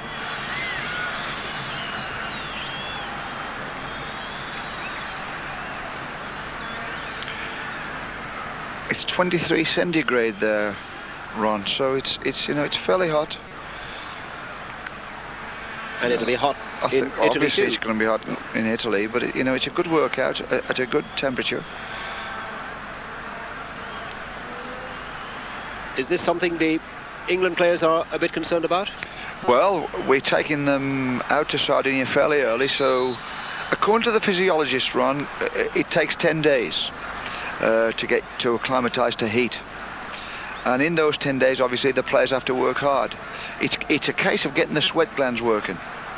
This is what the doctor tells us. And really what they've got to do, they've got to be out in this kind of heat, first 10 days, so the sweat glands get used to kind of cooling the body down, because that's how it works. Well, Brazil have to do a little defending now. They lead 3-2, but this could certainly spell some danger for them as Taffarel starts to organise his defence. That's danger. Well, it was Careca who came flying across, and I think there was just a little deflection off Careca, and it's given East Germany a corner, but that was a dangerous It only needed a touch, Ron. It just needed one little flick and it was in the back of the net. They don't seem to be well organised on dead ball situations, for or against. You know, that's been driven hard into the back post. It could go anywhere. So the corner to be taken by Stubner.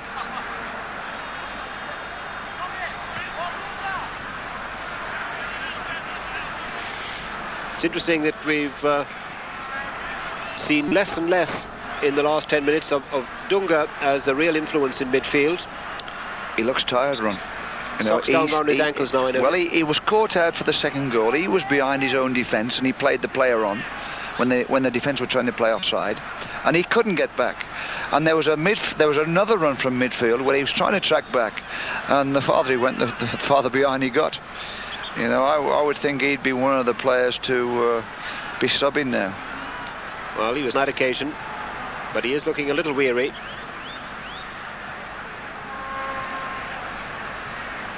But they rely very heavily on him, Don. Almost everything is played through him in midfield. Yeah, he's the outlet, you know. Anybody who's in trouble on the ball, Dunga's there. Give it to Dunga, he'll sort it out for us. Well, that's the situation with now just about 7 minutes left in the game.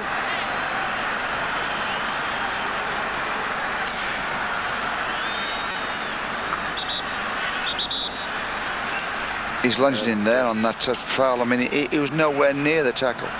And a sign of tiredness in oh, many yes, respects. of course. Yes, yes. I mean, when he makes his lunge, he's a good yard off the ball.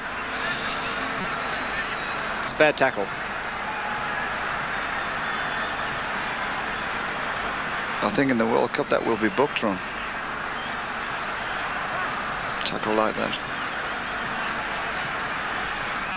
So, East Germany putting on a little pressure in the closing minutes. They've certainly provided Brazil with a good challenge, Don. Yes, they have, yeah. It's turned out to be you know, a good workout. Now, what can they do from this? And because nobody knows about Taffarel, you know, is he a good goalkeeper or not? You know, they really haven't had a good goalkeeper in Brazil for a long, long time. Gilmar, I think, way back in the late 50s and 60s was... Won over 100 caps. That's yes. right, but since him, they really haven't... Well, that's a well-worked free kick. Almost worked. Yes, well, a little dummy over the ball, and the ball being played outside the wall, wide of the wall, for the runner to get in. Nearly got him into a crossing position.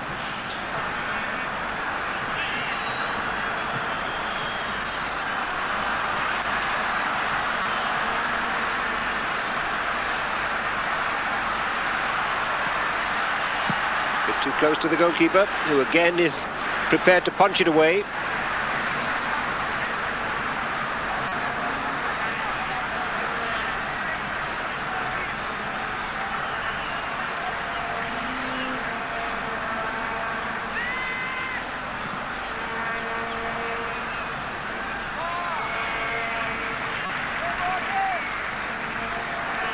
He's gone as Dunga, absolutely out on his feet.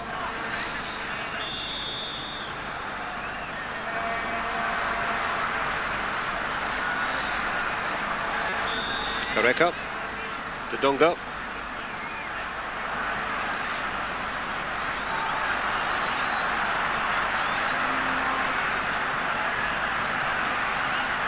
So, just over 5 minutes left.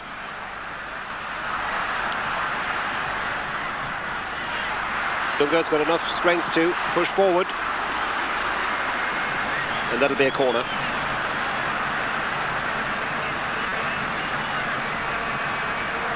I think on balance, Don, we'd have to say that Brazil have looked a good deal more impressive in attack than they have in defence. Oh, yes. Yep. Well, that's the score with now less than 5 minutes to go. Dunga with a shot.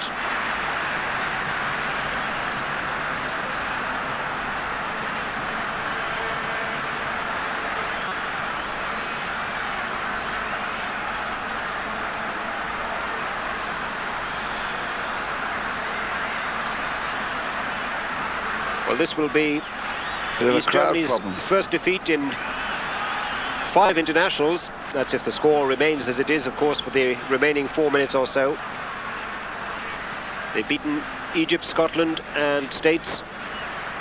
And in their last match last week, they drew with Trinidad 1-1. But for them, of course, it's building for the future, because no World Cup for them this time round. Flag was up. Whistle already gone.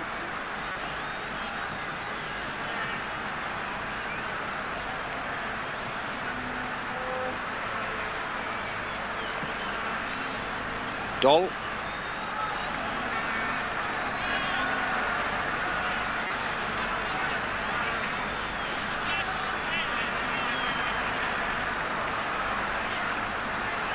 Galvão.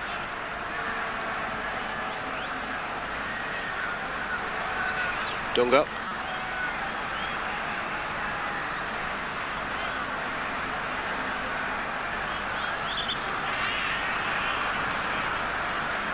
The free kick to Brazil.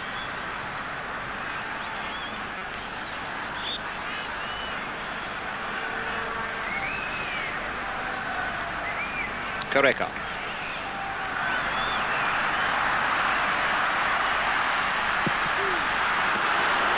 Struck it well, but well wide. The crowd starting to leave the Maracanã.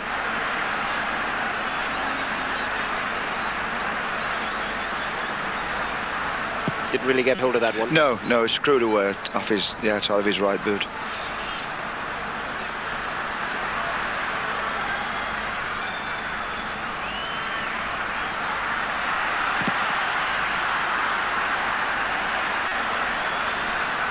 But they're still prepared to take the next shot, you know. I mean, it's it's this positive thing about shooting with the Brazilians, you know, around that box, anyone will take a shot.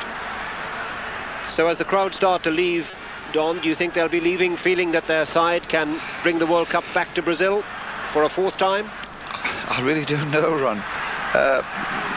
The Brazilians have been brought up with some great players and some good teams. You know, and whether you like it or not, they'll always measure their players and their team against those great teams. And it's hard for the present-day players to live up to that. I suppose, you know, a good win in the big stadium in the city is a help. Dunga. You can bet your bottom dollar there'll be thousands of Brazilians over with their drums in Italy, cheering them on. That's for a fact. Doing the samba and entertaining the crowd, because the Brazilian supporters can also entertain the crowd. They'll be there.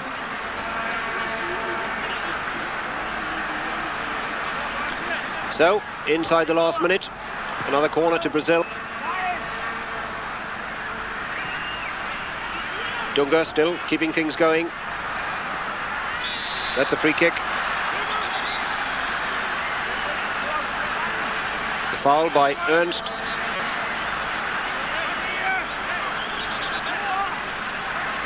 And so this may well be the last chance for Brazil to get a fourth goal. Dunga organising things, and a yellow card for Thomas Doll. Right. Shame that. With the game virtually over as we go into injury time.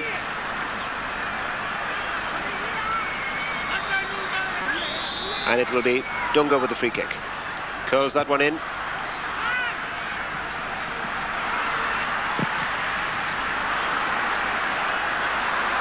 Well, now then, can we get an East German equaliser right at the death? Oh!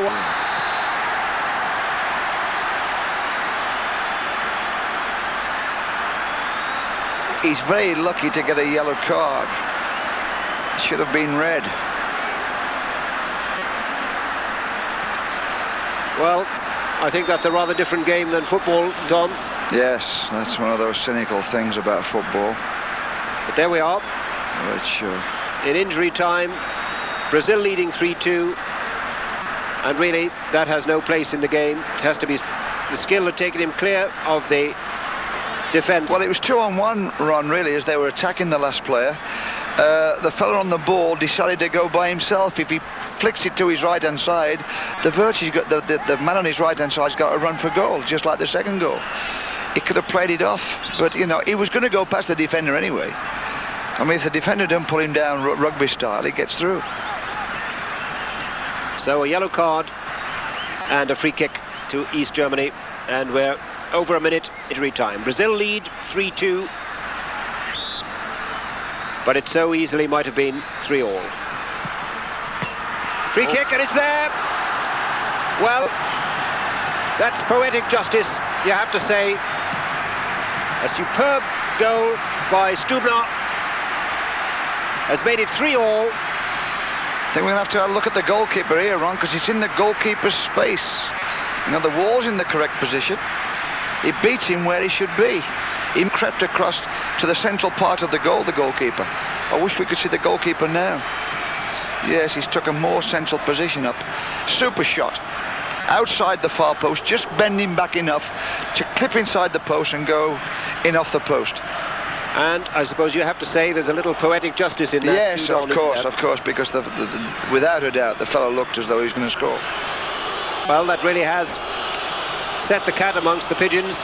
And if you want to talk about fickle crowds, well, listen to the booing now as the final whistle blows. And that is the final score. And my goodness me, aren't the East Germans delighted? Brazil 3, East Germany 3. And quite a game in the end, Don Hull. Yeah, the second half was a super game. And up to a point, you know, you give it the East Germans, they have been a lot more positive in the second half, and they've caught them on the break, they've caught the Brazilians on the break. I don't know a good thing or a bad thing for a manager in this situation. It's a good thing that it'll keep the Brazilian players' feet on the ground. He can get at them and he can say, hey, come on, we couldn't beat the East Germans at home. We're going to have to work hard at our tactics. We're going to have to work hard at our fitness. We're going to have to work hard at our dead ball situations, defending and attacking. So at least he's got that where he can get at the players. If they walk off winning, say, 3-1, you know, they get carried away with themselves, think that they're cat's whiskers and perhaps don't want to work as hard. So in some ways, even a good thing for Lazzaroni. So, a quick final assessment then of how you see Brazil as they go to Italy? Oh, without a doubt, like I said earlier on, they're in my top 6. You know, I think the World Cup's very open, and they bracket alongside Italy, West Germany, Holland, England. You know, they'll definitely be one of the top countries in the frame to win the World Cup. And from your point of view, looking at it as an England coach, anything there that... Well, if I was Andy Roxburgh, I'd be saying, well, we can beat Brazil as well. You know, I mean, so I've got to play them in their group. And I think Andy Roxburgh, he'd look at that game and think, well, who else could they bring in? And they can't bring many more players in.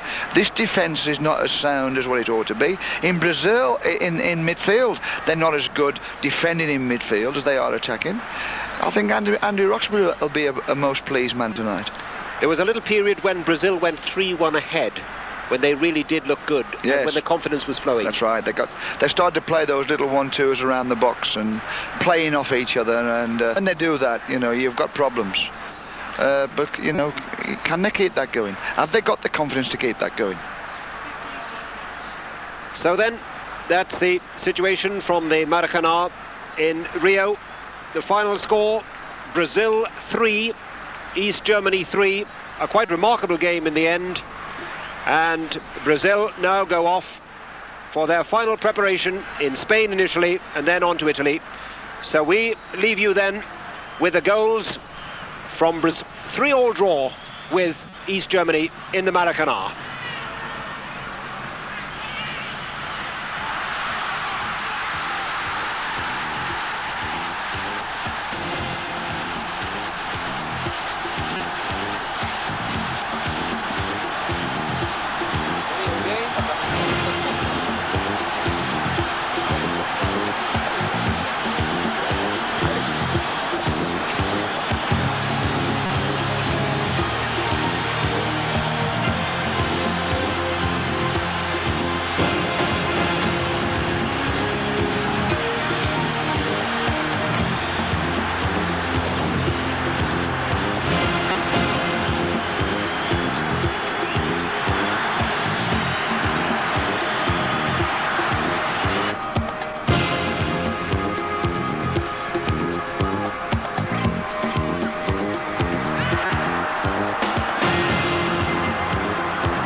And there's more live sport coming up after the break, when we watch the final round of this year's Tour de Trump cycle race. The Stanley Cup Final is the world's premier ice hockey series. A maximum of 56 earth-shattering clashes between 16 titanic teams propel just 2 mega teams into this grueling showdown. Be there for the final confrontation with Screen Sports.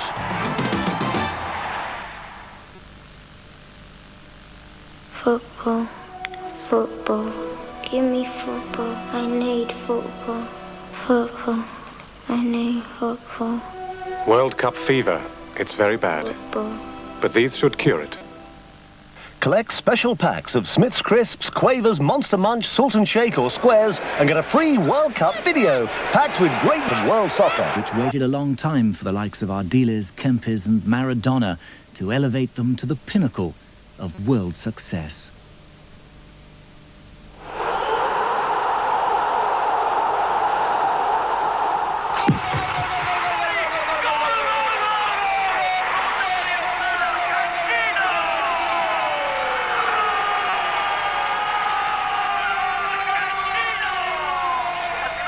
Mis sueños son dos. Mi primer sueño es jugar en el Mundial y el segundo es salir campeón.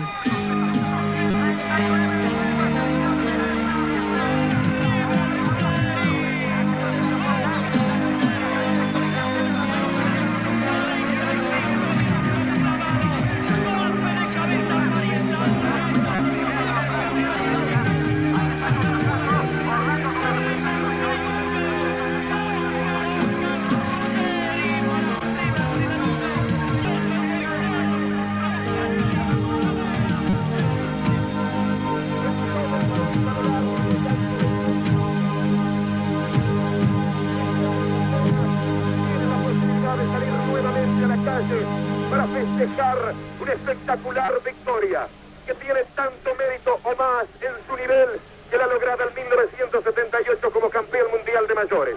Argentina, dignísimo campeón juvenil de fútbol. 1979 en la Copa Coca-Cola. Allí están en andas de los aficionados japoneses.